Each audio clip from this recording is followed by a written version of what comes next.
So ayun, meron na naman tayong kliyente. Last time na natin nakabitan to si Madam. Pero ito, kakabit natin for this time dashcam. May binili siya online. Sa atin niya lang ipapa-install. Okay, tara. Ito yung laman.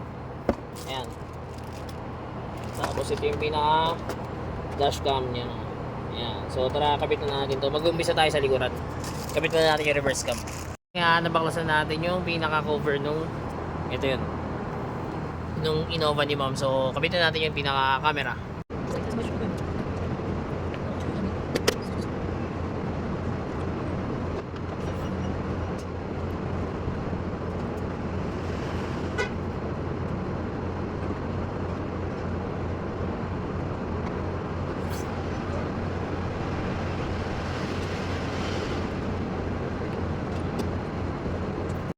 Dashcam na kinabit natin.